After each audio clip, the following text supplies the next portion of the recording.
I guess it's a great honor and privilege to go back to the beginning of the beginning of the Masechta, and we're not going to go through the whole thing as we did to get to this point, but just go over briefly some of the main points that are found on this on the different dafim that we went through. So if everybody wants to turn back to daf base on the Aleph right at the beginning, so we started out with the Mishnah. The Mishnah gives us the different dates when the Megillah will be read, and it gives us the full span of the earliest to the latest, right? The earliest being the 11th, and the latest being the 15th, right? And then it tells us the different laws about the different cities in which you would read it on the 14th, and the days that you read it on the 15th. Okay, there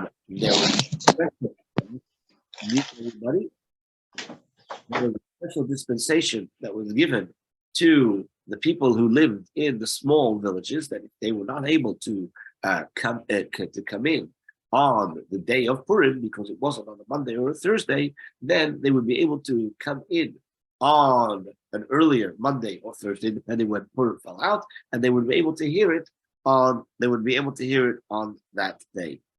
Okay, and that's basically the basis of the basic idea of what the Mishnah shares with us. Obviously, it gives us other different scenarios of when it falls out one way, it falls out another way, but basically we end up having all the different days covered of when we read the Megillah.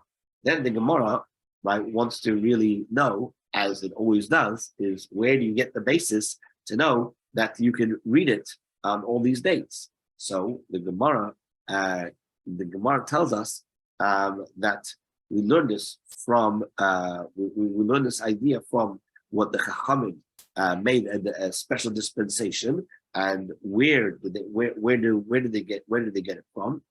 So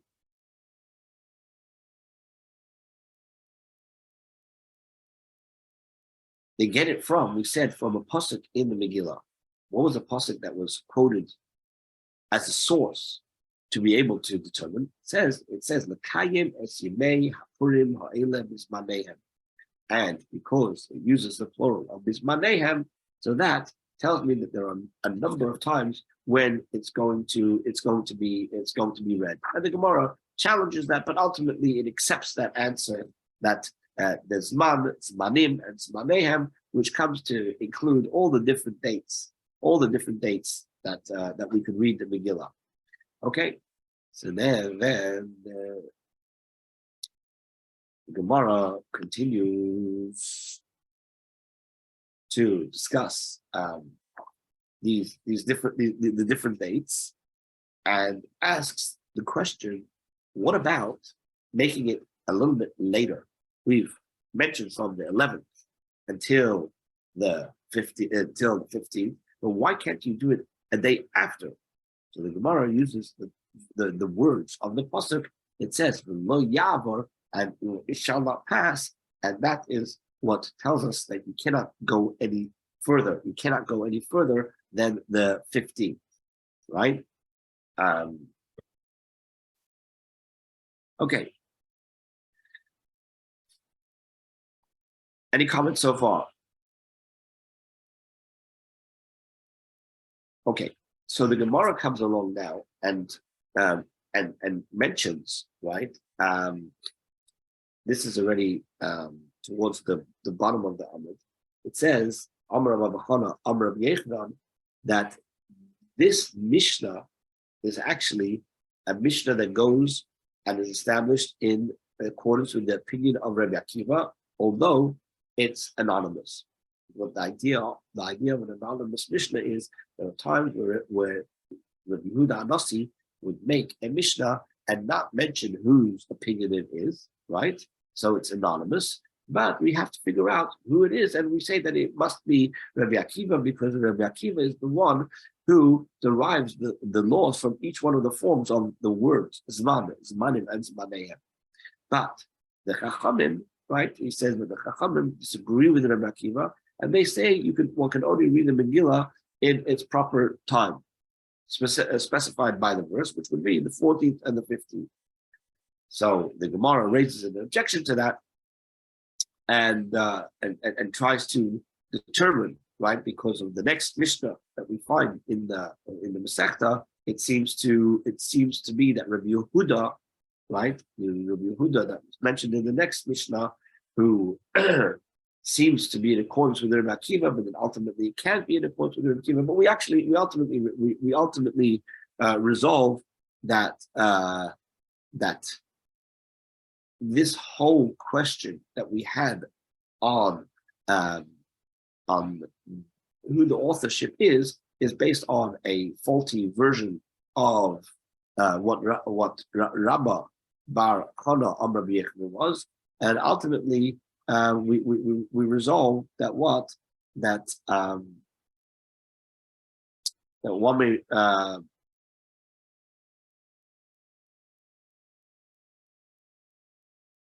that our Mishnah does go in accordance with Rabbi Akiva, who disagrees with the Rabbanim.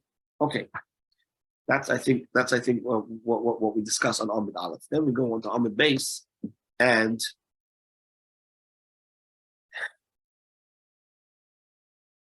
one second, we have a whole discussion about the next clause of the Mishnah, which talks about cities that were surrounded by walls at the time of Reb Shua ben Nun, that they read the Megillah on the 15th.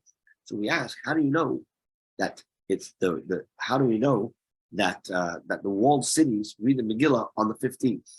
So we say we learn it from a pasuk. What's the pasuk? The pasuk says, "Alkein haYehudim haprozim hayeshim ba'arei haprozos." Therefore, the Jews of unwalled places who dwell in unwalled cities make the 14th day of the month of Adar a day of gladness. So, since the pasuk explicitly says that the unwalled cities celebrate on the 14th, so we can deduce from that we learn that the people living in the walled cities, they read it on the 15th. So the Gemara comes up with a funny suggestion. It says, well, 1 second, just because the pasuk says that the 14th is when the unwalled cities read it, don't automatically assume that the people in walled cities read it on the 15th. Maybe they don't read it at all, right?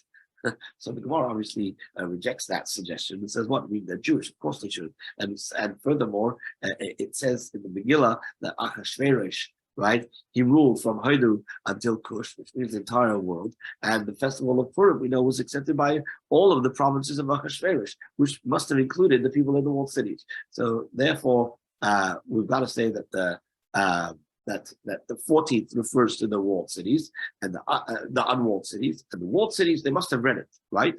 They must have read it, and so perhaps they would have read it on the 15th. So the Gemara still challenges that, and goes backwards and forwards, basically saying that perhaps we could suggest that the residents of the walled cities celebrate Purim on both days, the 14th and the 15th, like it says in the pasuk, right? The 14th and the 15th. So the Gemara says, the Gemara ultimately rejects all these different suggestions, and ultimately says that it's very clear from all the specifics in the psukim that they are separate. Those who are in the walled city need to celebrate on the 15th. Those who live in the unwalled cities, they celebrate on the 14th. Okay.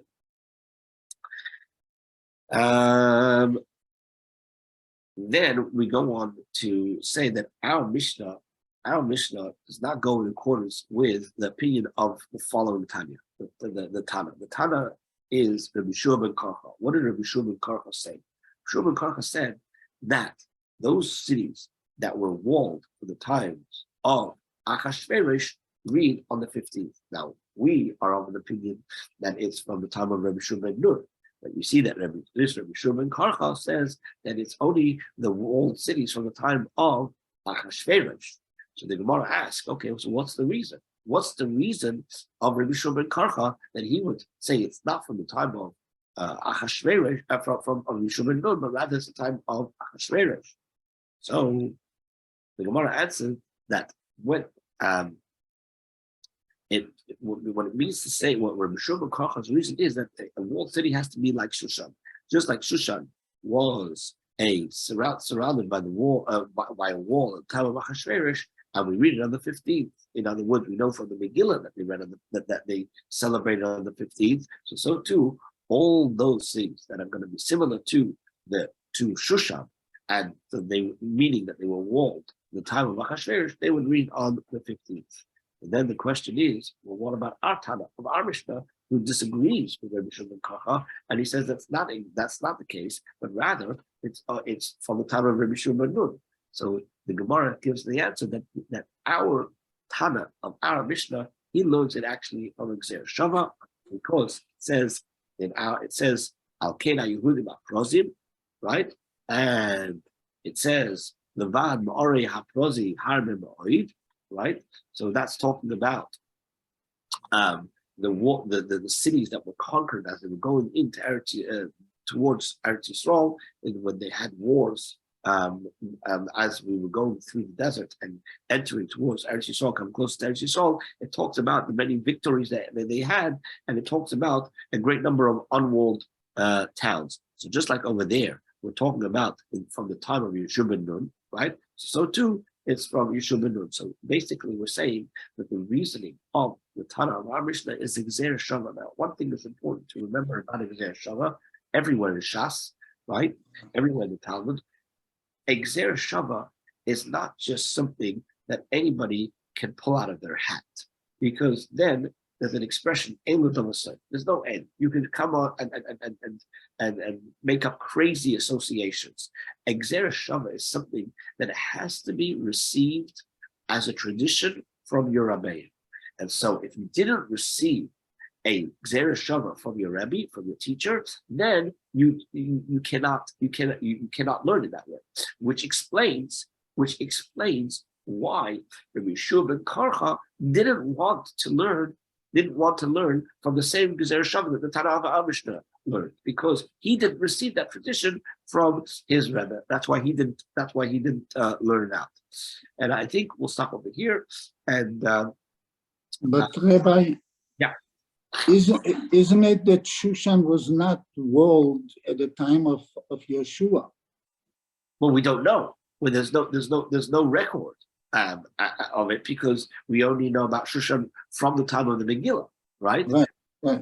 So what Rabbi Shimon Karcha was saying is that just like Shushan, right? They celebrated on the 15th because they had an extra day to fight against their enemies. So we want to come along and say any city that is like Shushan, that in the time of Achashverosh had a wall, they too should be. If they had a wall in the time of Achashverosh, they too should read it on the 15th.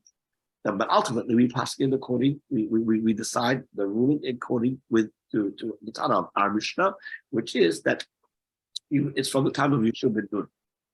And the Gemara is going to discuss why. The Gemara discusses why, because we want to give a certain honor to Yerushalayim, and if we would have said that it goes in accordance with Shushan and things that were walled in the time of Achashverosh, perhaps Yerushalayim may not have been included because it wasn't fully walled because of the destruction. They broke the wall. Yeah. Yeah. How did we pick Yehoshua of everybody? How did we pick that Zman when Yeshua?